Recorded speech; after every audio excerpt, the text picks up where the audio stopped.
Avez-vous déjà remarqué comment, à l'instant précis où vous vous abandonnez au sommeil, quelque chose d'indéfinissable semble quitter votre corps? Cette frontière entre l'éveil et le rêve, ce moment suspendu où votre conscience vacille. Et si c'était précisément là que se jouait une bataille invisible pour votre essence spirituelle? Nous croyons protéger notre corps pendant le sommeil en verrouillant nos portes, en tirant nos rideaux. Mais qu'en est-il de cette enveloppe subtile qui entoure notre être véritable? Cette aura, ce champ lumineux que les mystiques ont toujours perçu autour de nous.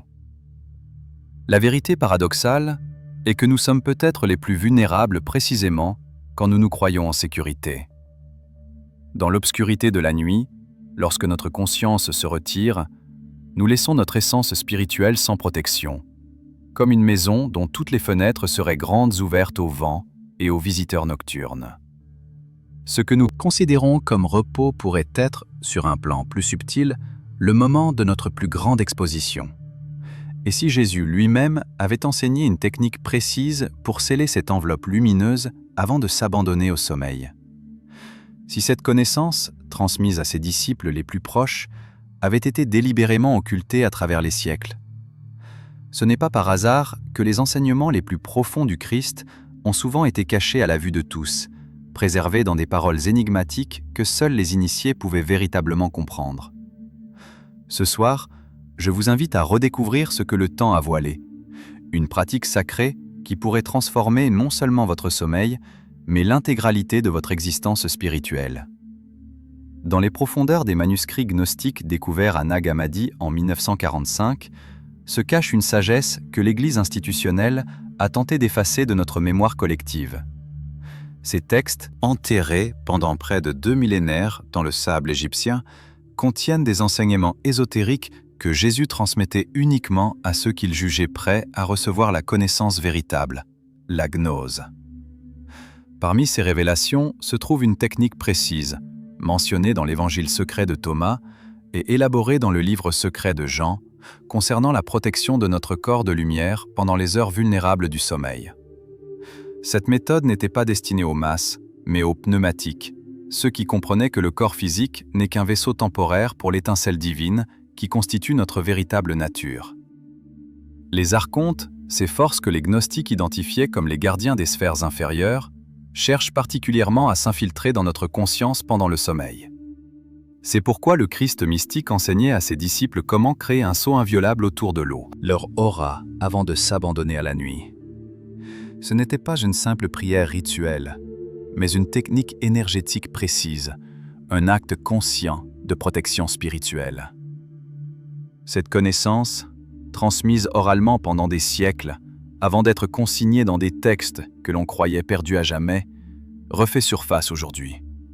À une époque où l'humanité en a peut-être le plus besoin. Car dans notre monde moderne, saturé d'ondes, d'énergie discordante et d'influences subtiles, notre aura n'a jamais été aussi vulnérable.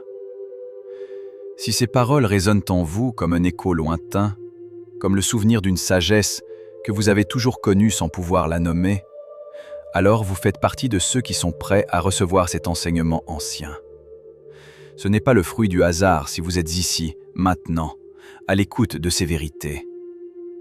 Je vous invite à poursuivre ce voyage avec moi, à vous joindre à cette communauté d'âmes en quête de la connaissance véritable. Abonnez-vous à cette chaîne, comme on rejoint un cercle d'initiés, non par simple curiosité, mais par reconnaissance spirituelle. Chaque fois que vous activez cette cloche de notification, considérez-la comme une cloche de temple qui vous rappelle votre nature divine. Car nous ne sommes pas simplement en train de partager de l'information. Nous ravivons une flamme de connaissance qui a traversé les âges, souvent persécutée, toujours préservée par ceux qui comprenaient sa valeur inestimable. En vous joignant à nous, vous devenez un gardien de cette flamme, un maillon dans cette chaîne ininterrompue de transmission qui remonte au Christ lui-même. Prenez un instant pour réfléchir à cette décision. Elle paraît simple, un clic sur un écran, mais elle représente bien plus. C'est un engagement envers votre propre éveil, une déclaration silencieuse que vous êtes prêt à recevoir ce qui a été caché aux yeux du monde. Pour comprendre la profondeur de cet enseignement sur le scellement de l'aura, nous devons d'abord nous plonger dans la cosmologie gnostique que Jésus partageait avec ses disciples les plus proches. Cette vision du monde, radicalement différente du christianisme conventionnel, nous présente un univers bien plus complexe que ce que nos religions modernes nous ont enseigné. Selon les textes gnostiques, notre monde matériel n'est pas la création parfaite d'un Dieu omnipotent, mais plutôt l'œuvre imparfaite du démiurge, une entité qui n'est elle-même qu'une émanation éloignée de la source véritable, le Dieu inconnaissable que Jésus appelait le Père. Ce démiurge, identifié par certains gnostiques à Yahvé de l'Ancien Testament, a créé notre monde physique comme une sorte de prison pour les étincelles divines, nos âmes véritables, qui sont tombées du plérôme, la plénitude divine. Autour de ce démiurge se trouvent les archontes, ces gardiens des sphères planétaires, qui maintiennent l'illusion de notre réalité matérielle. Ces entités ne sont pas nécessairement maléfiques dans le sens conventionnel du terme, mais elles cherchent à maintenir les âmes humaines dans l'ignorance de leur véritable nature divine. Elles se nourrissent de nos énergies basses, peur, colère, désespoir. Et c'est particulièrement pendant notre sommeil qu'elles peuvent influencer notre psyché sans rencontrer les barrières de notre conscience éveillée. Sophia, la sagesse divine dont la chute a précipité la création de notre monde imparfait, pleure encore pour les étincelles divines emprisonnées dans la matière. C'est elle qui a inspiré le Christ à descendre dans notre réalité pour nous rappeler notre véritable origine. Car le Christ gnostique n'est pas venu pour nous sauver du péché par son sacrifice, mais pour nous éveiller à notre nature divine par sa connaissance. Quand Jésus disait à ses disciples « Le royaume des cieux est en vous », il ne parlait pas métaphoriquement. Il faisait référence à cette étincelle divine, cette parcelle du plérôme qui constitue notre essence véritable. Et quand il enseignait comment sceller l'aura avant le sommeil, il donnait un outil pratique pour protéger cette étincelle des influences archontiques qui cherchent à la diminuer. Dans le livre secret de Jean, il est écrit que Jésus apparut à son disciple alors que les portes étaient fermées, une métaphore puissante de la façon dont la conscience christique peut pénétrer nos défenses lorsque nous apprenons à sceller correctement notre aura. Car ce scellement n'est pas une fermeture hermétique qui nous isole, mais plutôt un filtre sacré qui permet aux énergies supérieures de nous atteindre tout en repoussant les influences inférieures. Les archontes, nous dit-on, sont particulièrement actifs dans les heures qui précèdent l'aube, ce moment où tant de personnes se réveillent inexplicablement. Vers 3 ou 4 heures du matin, souvent avec un sentiment d'angoisse inexplicable. Ce n'est pas un hasard si les traditions monastiques chrétiennes ont toujours insisté sur l'importance des prières nocturnes, des vigiles, qui coïncident précisément avec ces heures vulnérables. Mais qu'est-ce que cette aura que nous cherchons à protéger? Dans la tradition gnostique, elle n'est pas simplement un phénomène énergétique, mais la manifestation visible de notre corps de lumière, ce que Paul appelait le corps spirituel, qui doit remplacer notre corps naturel. C'est l'embryon de notre corps de résurrection, le véhicule qui nous permettra de traverser les sphères archontiques après la mort pour retourner au plérôme. Repensons maintenant à cette cosmologie ancienne, non pas comme un mythe lointain, mais comme une carte de notre propre psyché. Car les gnostiques étaient avant tout des psychologues spirituels, comprenant que le macrocosme reflète toujours le microcosme, que les batailles célestes décrites dans leurs textes sont également les batailles intérieures que nous livrons chaque jour. Le démiurge n'est-il pas, en un sens, notre propre ego, cette identité construite qui se prend pour le créateur de notre réalité, ignorant qu'elle n'est qu'une émanation imparfaite de notre soi véritable? Cet ego qui proclame « Je suis celui qui suis », s'attribuant une autonomie illusoire, tout comme le démiurge biblique. Et ces archontes, ne sont-ils pas les schémas de pensée automatiques, les conditionnements sociaux, les peurs ancestrales qui gouvernent nos vies sans que nous en ayons conscience? Ces gardiens qui maintiennent les frontières de notre prison mentale, qui nous empêchent de percevoir la réalité au-delà des 5 sens. Sophia représente alors cette intuition profonde en nous, cette sagesse innée qui sait que nous sommes plus que ce que nous paraissons être, qui pleure notre amnésie spirituelle et qui appelle le Christ intérieur à s'éveiller en nous. Elle est cette part de nous qui résonne avec la vérité lorsque nous l'entendons, même si notre mental rationnel tente de la rejeter. Quant au Christ gnostique, il symbolise notre potentiel d'éveil ultime, cette conscience pure qui peut descendre dans la matière de notre être pour nous rappeler notre origine divine. Non pas un sauveur extérieur, mais la réalisation de notre propre divinité. Dans cette perspective, Sceller notre aura avant le sommeil prend une dimension entièrement nouvelle. Ce n'est plus simplement une technique de protection contre des entités externes, mais un acte conscient de préservation de notre intégrité psychique et spirituelle. C'est reconnaître que, pendant le sommeil, les frontières entre notre conscience individuelle et l'inconscient collectif deviennent poreuses. Le sommeil, cet état que nous considérons comme anodin, est en réalité un petit mystère de mort et de renaissance. Quotidien. Chaque nuit, nous abandonnons le contrôle, nous lâchons prise sur notre identité consciente pour plonger dans les profondeurs de l'inconscient. C'est un acte de confiance cosmique, mais cette confiance doit être accompagnée de sagesse. Car dans ces eaux profondes nagent non seulement nos propres contenus psychiques refoulés, mais aussi les courants plus vastes de la conscience collective, avec ses ombres et ses lumières.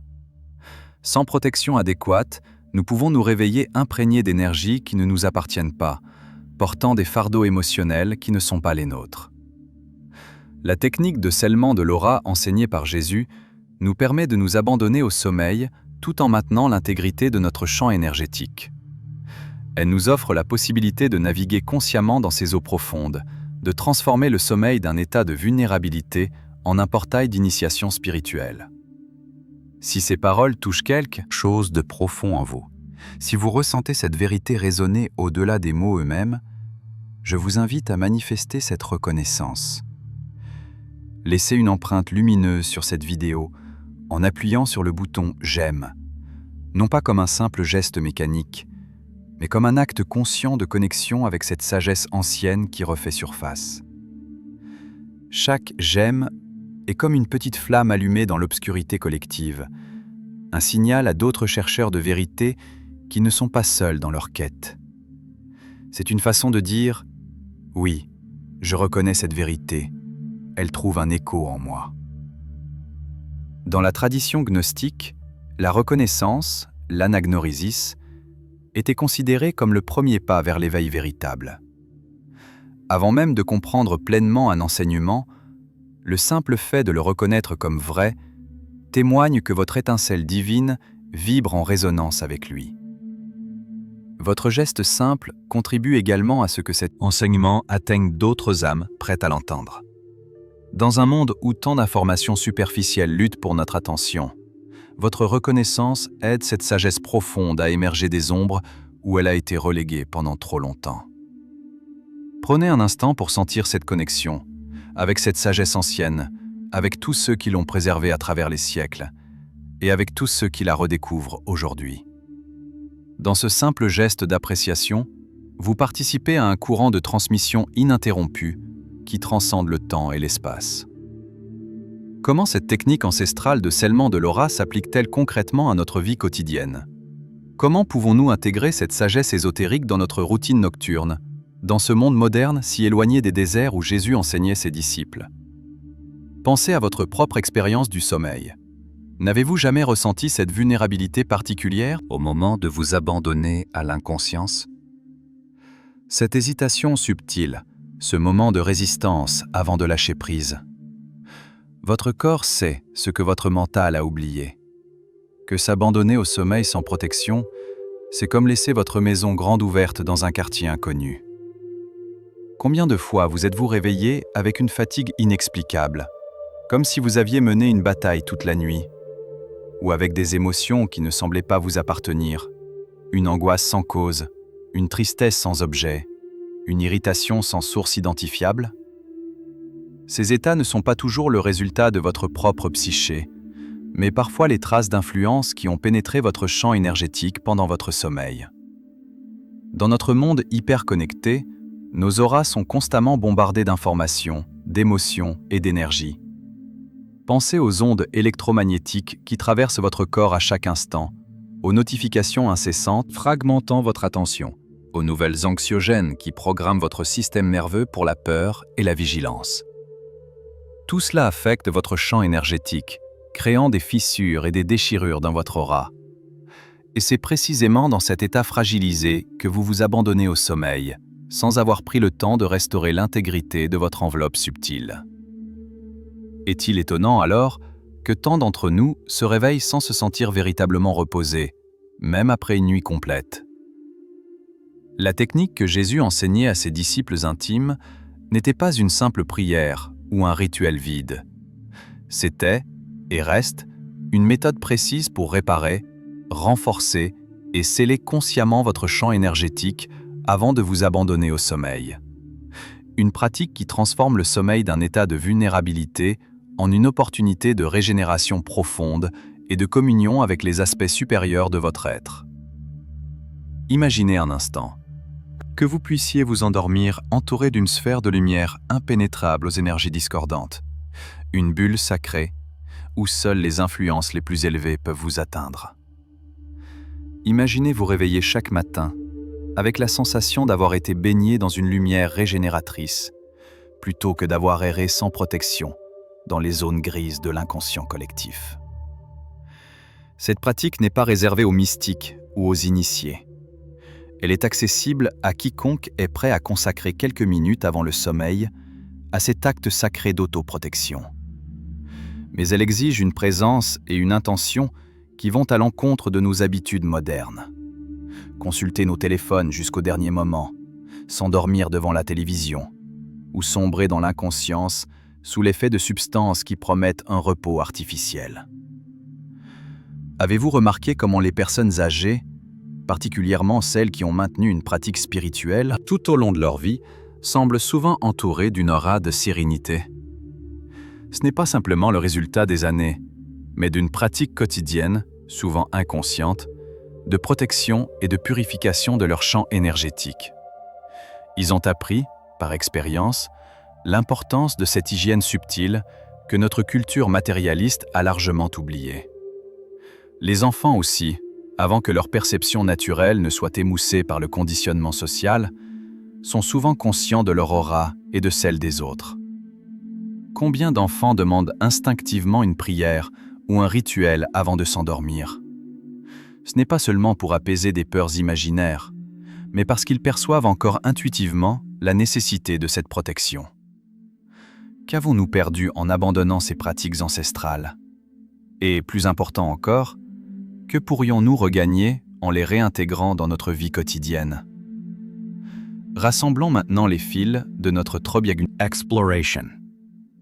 Nous avons voyagé des manuscrits anciens de Nag Hammadi jusqu'aux neurosciences modernes, de la cosmologie gnostique à la psychologie des profondeurs, pour redécouvrir une vérité à la fois ancienne et éternellement nouvelle. Notre conscience ne se limite pas à notre corps physique, et ce corps subtil, notre aura, nécessite protection et soins, particulièrement pendant les heures vulnérables du sommeil. La technique que Jésus enseignait pour sceller l'aura avant le sommeil n'était pas un simple rituel religieux, mais une technologie spirituelle sophistiquée, basée sur une compréhension profonde de l'anatomie subtile de l'être humain. Elle intègre respiration consciente, visualisation créatrice et invocation sacrée dans une pratique cohérente qui restaure l'intégrité de notre champ énergétique. Cette méthode ne nous isole pas du cosmos, elle restaure plutôt notre connexion authentique avec lui, en filtrant les influences discordantes, tout en nous ouvrant aux courants de vie et de lumière qui constituent notre héritage véritable. Elle nous permet de dormir, non pas comme des inconscients vulnérables, mais comme des êtres souverains qui choisissent consciemment les énergies avec lesquelles ils entrent en résonance. En pratiquant ce scellement de l'aura, nous ne faisons pas que protéger notre sommeil. Nous commençons à réclamer notre souveraineté spirituelle dans tous les aspects de notre existence. Car cette même technique peut être adaptée pour nous protéger dans toutes les situations où notre intégrité énergétique pourrait être compromise. Foule dense, environnement toxique, interactions difficiles. L'aura scellée devient alors non pas une armure rigide qui nous sépare du monde, mais une membrane vivante et intelligente qui filtre les énergies, permettant un échange harmonieux avec notre environnement. Elle devient l'expression visible de notre dignité spirituelle, le rayonnement naturel de notre étincelle divine reconnue et honorée. Ce que les mystiques chrétiens appelaient la garde du cœur, cette vigilance aimante sur les portes de notre être, prouve son expression concrète dans cette pratique de scellement de l'aura.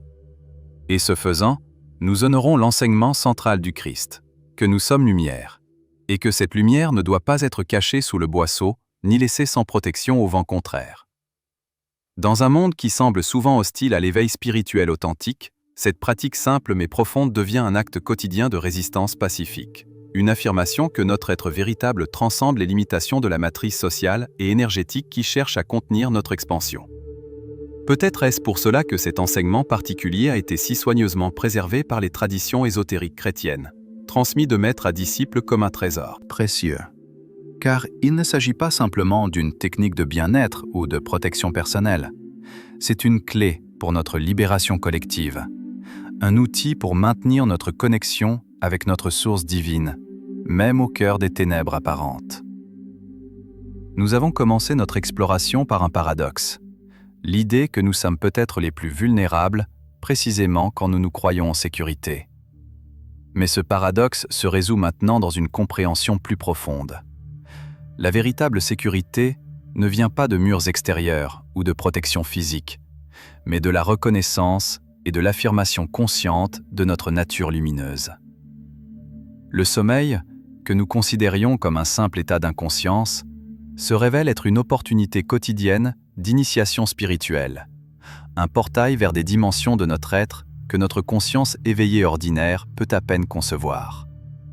Et la technique que Jésus a enseignée pour sceller notre aura devient la clé qui nous permet de traverser ce portail en pleine conscience et souveraineté.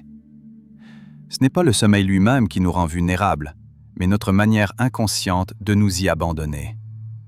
Ce n'est pas notre nature divine qui a besoin de protection, mais notre expression humaine temporaire, ce vaisseau précieux qui porte l'étincelle éternelle pendant notre voyage terrestre. En pratiquant le scellement de l'aura comme Jésus l'enseignait, nous ne faisons pas que nous protéger. Nous affirmons notre dignité spirituelle, nous réclamons notre héritage divin, nous participons activement au grand éveil de la conscience qui est la véritable seconde venue du Christ. Non pas comme une figure extérieure, mais comme une réalisation intérieure de notre nature christique essentielle. Cette nuit, alors que vous vous préparerez au sommeil, souvenez-vous de cette sagesse ancienne. Prenez quelques instants pour respirer consciemment. Visualisez votre aura se réparant et se scellant dans une lumière dorée, et invoquez la protection de votre nature divine. Ce simple acte pourrait transformer non seulement votre sommeil, mais l'ensemble de votre parcours spirituel. Je vous invite maintenant à partager votre propre expérience. Avez-vous déjà ressenti cette vulnérabilité particulière au moment de vous endormir? Ou au contraire, avez-vous connu ces nuits où vous vous réveillez avec la sensation d'avoir été baigné dans une lumière régénératrice? Partagez dans les commentaires un seul mot qui capture l'essence de ce que vous ressentez après avoir découvert cette technique ancienne. Peut-être protection, lumière ou souvenir. Car en partageant notre expérience, nous tissons ensemble un champ de conscience qui renforce notre pratique collective. Nous reconnaissons que, bien que le chemin spirituel soit profondément personnel, nous ne marchons jamais seuls. Comme Jésus l'a dit, là où 2 ou 3 sont réunis en mon nom, je suis au milieu d'eux. Une promesse que la conscience christique s'éveille plus puissamment dans notre communion consciente.